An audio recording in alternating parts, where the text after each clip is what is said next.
स्थानीय जिलाधिकारी महोदय, पुलिस अधीक्षक महोदय, सीडीओ महोदय, सीएमओ महोदय, उपस्थित सभी ऑफिसर्स, सामने बैठे सभी भाइयों तथा बहनों, पत्रकार मित्रों, विशेष रूप से गायत्री परिवार के हमारे सभी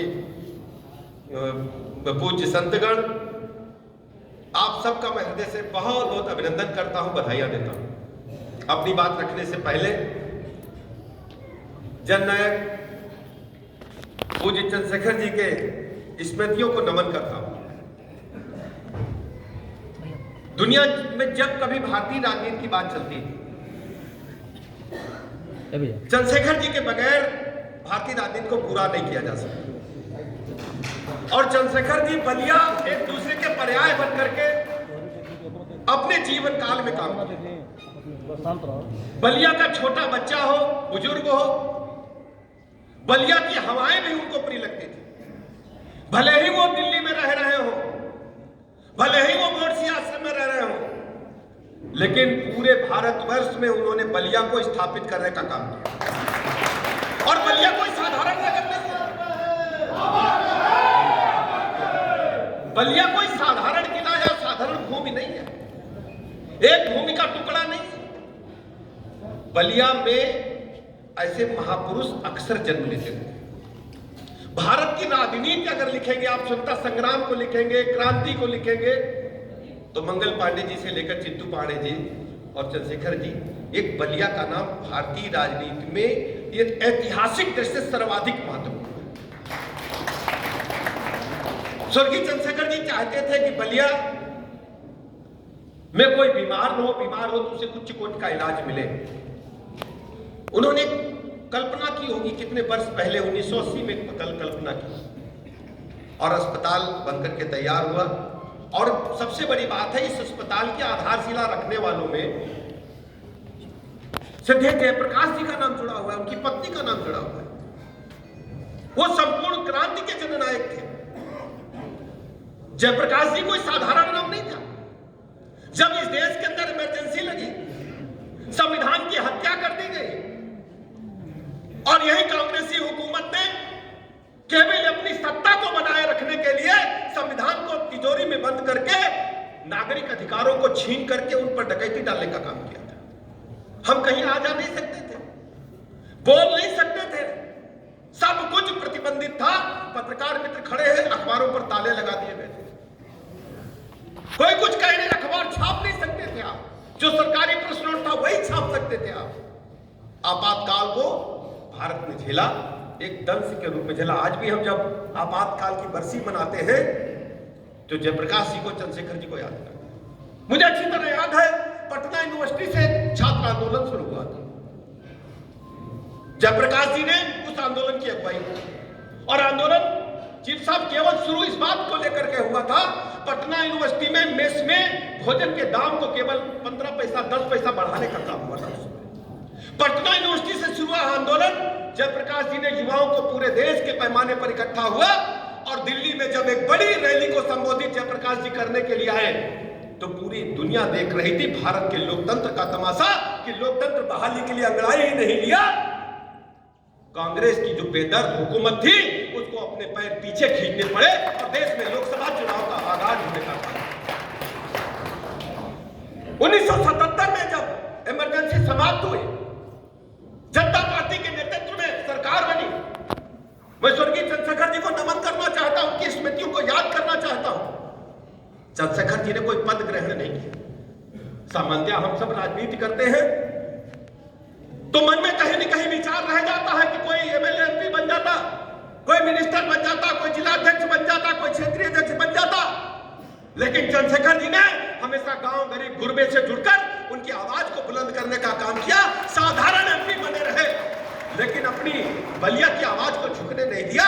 मैं पुनः उन्हें नमन करता हूं, याद करता हूं कि मुझे लगता है मैं जब यहां भीड़ देख रहा था, चंद्रशेखर जी की जब हम कर्मभूमि में, मातृभूमि में, उनकी मिट्टी में आकर हमने देखा यहाँ कितनी ऊर्जा है, और मुझे पूरा भरोसा है कि बलिया से कोई न कोई जननायक फिर निकले। मुझे ऐसा लगता है, जो मंगल पांडे, चित्तू पांडे जी के बाद चंद्रशेखर जी का नाम आया, अभी जब आदरणीय प्रधानमंत्री जी ने देश में घोषणा की कि हम देश से 1 लाख नौजवानों को निकालेंगे जो देश की आगामी राजनीति की भविष्य की दिशा तय करेंगे। माननीय प्रधानमंत्री नरेंद्र मोदी जी ने कहा हम 1 लाख नौजवानों को आगे निकाल करके भारतीय जनता पार्टी की मुख्य धारा में शामिल। बलिया से कोई नौजवान जरूर निकलेगा। मुझे पूरा भरोसा है कि इतिहास अपने आप को दोहराता है। बलिया की साख को, बलिया की कृतित्व को कोई छुपाने नहीं पाएगा। बलिया में भारत में नहीं पूरी दुनिया में भारत शिखर के ऊपर बलिया का सितारा चमकेगा, ये मुझे पूरा भरोसा है। हॉस्पिटल की बिल्डिंग तैयार हो गई।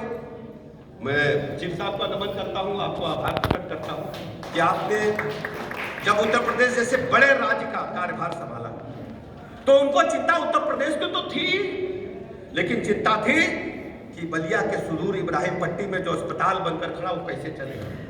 आपने संजय जी से बात की। संजय जी, मैं आपको नमन करता हूं, प्रणाम करता हूं। आप अच्छा हॉस्पिटल चलाते हैं। बलिया के लोगों की सेवा केवल बलिया के लोगों की नहीं है, केवल इब्राहिम पट्टी की सेवा है। बलिया से निकला संदेश पूरे देश में जाएगा और यहाँ के लोगों को सेवा करके आप बहुत बड़ा काम, पुण्य का काम कर रहे हैं। यहाँ पर जो विभाग खुले, हड्डी रोग विभाग कहीं टूट फूट हो जाए, हो ही जाती है। बाल रोग विभाग है, स्त्री, हमारी बहनों की सेवा करने का काम आपने। हम यहाँ पर जो भी अपनी गायनी की चिकित्सक है उनसे कहना चाहेंगे, हमारी जो आशा वर्कर्स हैं उनसे भी मैं कहना चाहूंगा कि हमारी बहनों को कोई दिक्कत न होने पाए, हमारी बेटियों को कोई दिक्कत न होने पाए। सामान्यतः गांव में वो दर्द को चुपचाप सहन कर लेती हैं। दर्द बेटी सहन मत करना, हमारी बहन दर्द सहन मत करना। आपकी सरकार ने सारी व्यवस्थाएं की।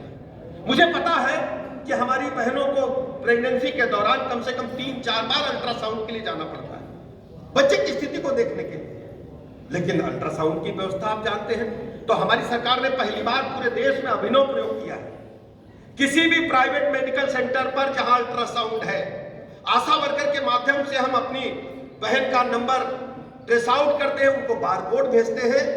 सरकारी में तो व्यवस्था है, प्राइवेट जो चिन्हित अल्ट्रासाउंड सेंटर है वहां अगर हमारी बहन बेटी अल्ट्रासाउंड कराने जाती है तो कोई पैसा नहीं लगेगा।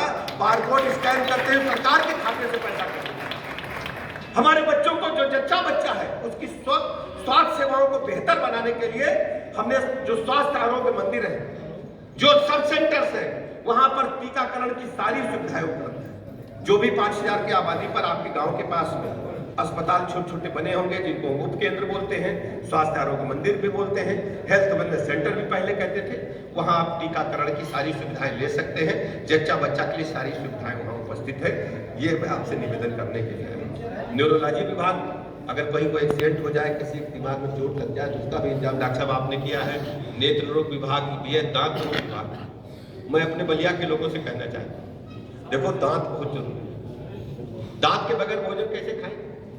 और हम लोग सुबह वाला ब्रश तो जरूर करते हैं। सुबह वाला करते हैं कि नहीं करते?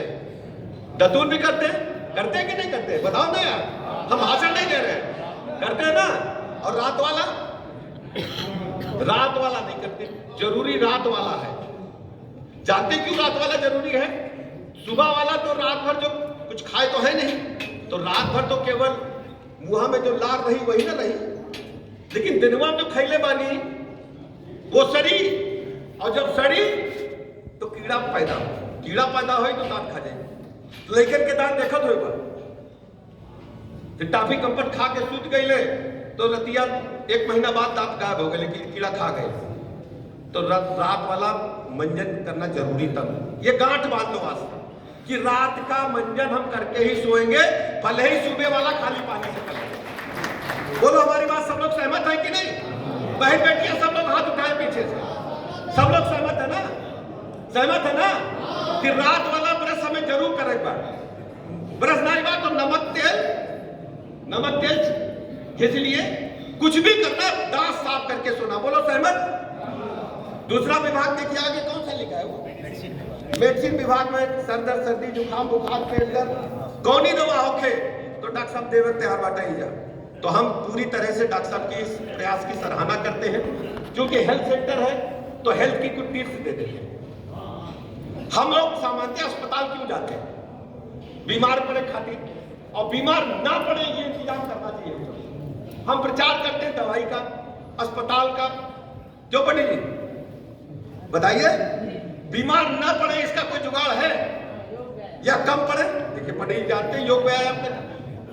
एक बात हम कहना चाहते हैं, वैसे बलिया में तो सब ये है भाई साहब कि सब लोग दिन से और में उठ जाते हैं कि नहीं उठ जाते? सब लोग जल्दी उठते हैं, सूर्यास्त से पहले उठते हैं। एक बात केवल करना है हमको, अपने युवाओं से मैं कहना चाहता हूं, हमको कोई भी ऐसा पेय पदार्थ स्वीकार नहीं करना है जो हमारे शरीर को स्वीकार नहीं है। बोलो तय है कि नहीं? बोलो भैया। एक बार हम छोटे जिले में एक स्टेडियम का उद्घाटन करने गए, तो 6-7 बज गई, तो लोग कहने लगे कि राजिया के मत चला हो जा, गांव से जी मस्त हुई है। हम जिला का गांव का नाम ना बताए, तो हम गए तो देखा 7 बजे जनरेटर स्टेडियम, मिनी स्टेडियम था। तो एक लड़का अपना फिट होके आया, हमने उसको मंच पे बुलाया, हमने कहा ये बताओ मोटरसाइकिल लाए हो? नहीं। हाँ मोटरसाइकिल, उसकी अप्लाइड कार थी, नंबर नहीं पड़ा था। हमने कहा ये मोटरसाइकिल लाए हो, अगर इसको हम मिट्टी तेल तुम्हें दे दें फ्री में, डाल के चलाओगे? कहाँ चला लेंगे? तो हमने कहा 6 महीना तक लगातार पेट्रोल न डालो, मिट्टी तेल डालो। कहे पागल है क्या, इंजन खराब हो जाएगा? नहीं, मोटरसाइकिल है, खराब हो जाएगा ना। तो हमने उससे ये कहा कि भैया ये शरीर तुम्हारा अनमोल है, उसका तो पार्ट बदल जाएगा, तुम्हारा पार्ट कहाँ बदलेगा? क्यों पेट्रोल भर रहे हो? सही है कि गलत बताना? तो सब लोग हमारी बात मानेंगे ना? सुबह उठना है, कोई गलत भोजन नहीं लेना है। दुकान पर खड़े होकर के जो हम लोग खाते हैं, कभी धोखे बड़ी खा लो, रेगुलर नहीं खाते। हम लोग पक्का मानी चलिए बीमारी हम बाहर से ही लेकर के आते हैं। हमें 40-50 मिनट एक्सरसाइज करनी ही करनी है। 40 के बाद, 40 के पहले तो बच्चे एक चल लीजिए, अगर बच्चा कोई है हमारे बगल में? नहीं है। कोई बच्चा है पास में? 10-12 साल का, कोई 8 साल का बच्चा नहीं है ना? अच्छा नहीं, आप सुन लो, 8 साल के बच्चे का वीडियो बनाना, ऐसे बनाना आधा घंटा तक, और किसी भी पहलवान से कहना कि जितना बच्चा ने एक्सरसाइज कूद फान किया है ये करके दिखा दो। बड़े बड़े सुमो पहलवान नहीं कर पाए, केवल बच्चे की उछल कूद तो बना लो। बच्चा चलेगा अभी तो कूद के चलता है। हम लोग 40 के बाद गंभीर हो जाते हैं, तो शरीर से पसीना नहीं निकलता। हमको 40-50 मिनट चाहे तेज वॉक करें, टहले, एक्सरसाइज करें, योगा करें, पूरा शरीर का अंग अंग हमें घुमा देना है। जैसे ये पुर्जा है ना हमारा, जितना जोड़ पानी सब घूम जाना चाहिए। तो 40 मिनट ऐसा करके हम शरीर को स्वस्थ बना सकते हैं। भोजन अच्छा ले, शुद्ध पानी पिए, ये नहीं जहां मिल गया तहीं पानी पी लिए। पानी अपना साथ लेकर के जाए, पानी साफ पिए, स्वच्छ पिए। भोजन भी नियंत्रित करें, भोजन जितना जरूरत उतना ही लेना है। अब तो सब कुछ इंटरनेट पर, मोबाइल में क्या नहीं है? मोबाइल में जो निकलवा तो मिली, गलत निकालोगे तो गलत आएगा, अच्छा निकालोगे अच्छा। मोबाइल इतना होशियार है, अगर आप गलत देखना चाहिए तो बाल बार वही आता है, और अच्छा देखिए तो अच्छा अच्छा आएगा। बोलो गलत है ना? सब लोग जानते हैं ना? तो आप डालो क्या खाएं, कैसा पानी पिए, सब बताना शुरू कर देगा। तो हमको नियंत्रित भोजन लेना है। कितनी कैलोरी खानी है आप किसी डॉक्टर से पूछो, डॉक्टर साहब बताओ सबको। इब्राहिम पट्टी से मुहिम शुरू हो कि इब्राहिम पट्टी में कौन ही बीमार नहीं पड़े, और याद कर लोगे। यहाँ डलवा दो, सब लोग बच्चे बूढ़े जवान क्या खाएं, सबको एक एक पर्चा लिख के दो। ये नहीं कि भूख लगी 4 रोटी खाना तो हम 15 रोटी खींच लिए। तो जानते क्या होता है, जो एक्स्ट्रा कैलोरी है वो फैट बनेगा। फैट बनेगा तो पेट पर आएगा, पेट पे आएगा सबसे पहले और घटेगा सबसे आखिर में, फिर हमारे दिमाग पे आएगा, सर पे आएगा। दिमाग मतलब ये चेहरे पर आएगा। जब फैट अधिक आएगा तो कोलेस्ट्रॉल बढ़ेगा, कोलेस्ट्रॉल अधिक बढ़ेगा तो हार्ट अटैक के चांसेस ज्यादा बढ़ेंगे। अब चांसेस बढ़ेंगे तो डॉक्टर साहब की दुकान चलेगी कि नहीं चलेगी? तो हमें क्या करना है? डॉक्टर साहब दुकान नहीं चलने देना है, उतना ही खाना जितना जरूरत है। बंद कर देना भाई इंजन में जो तेल टंकी भरकर लगाओगे, जरूरत हमको 2100-2200 कैलोरी की है, और जितने लोग हैं वो सब लोग 4000-5000 जितना मिल गया बढ़ाते रहते गए, तो 4-6 रसगुल्ला अलग खींच लिए। जो पंडित जी जैसे चरणामृत बनाए सत्यनारायण की कथा में, तो पहले तो एक गिलास खुद ही मारे। अरे हम भी तो वही काम करते नहीं, हम इसलिए कह रहे कोई बोर ना हो, ये कोई हम भाषण नहीं दे रहे, घर में आए तो हम सब लोग मिलकर के बीमार नहीं पड़ने देंगे। आज इस बात का प्रण ले कि इब्राहिम पट्टी से पूरी बलिया में आवाज जाए कि हमन क्या बीमार नहीं पड़े। ठीक है ना? बोलो सहमत है सब लोग? सहमत है सब लोग ना? डॉक्टर साहब हमारी मदद कर दीजिए, डॉक्टर साहब इतनी मदद कर दीजिए। यहाँ जितने बुजुर्ग लोग बैठे 40 के बाद वाले, 50 के बाद वाले, उनको सबसे पहले एक चार्ट मिल जाए, क्या खाना है, क्या एक्सरसाइज करनी है।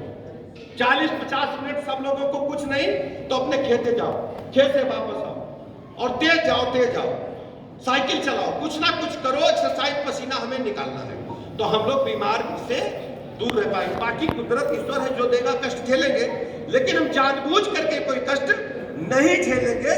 ये मैं निवेदन आपसे करने के लिए मैं डॉक्टर साहब संजय सिंह जी का आभार प्रकट करता हूँ, अपने मुख्य सचिव आदरणीय दुर्गा शंकर मिश्र जी का आभार प्रकट करता हूँ, इस व्यवस्था से जुड़े सभी लोगों का आभार प्रकट करता हूँ, और इब्राहिम पट्टी और पूरे बलिया के लोगों से कहना चाहता हूँ, हम सब एकजुट होकर के जननायक श्रद्धेय चंद्रशेखर जी के आवाज को, जिस ढंग से पूरी आवाज पूरी दुनिया में जाती थी, बलिया की आवाज पूरी दुनिया में जाएगी, जाती रहेगी, ये मैं आपको भरोसा दिलाता हूँ।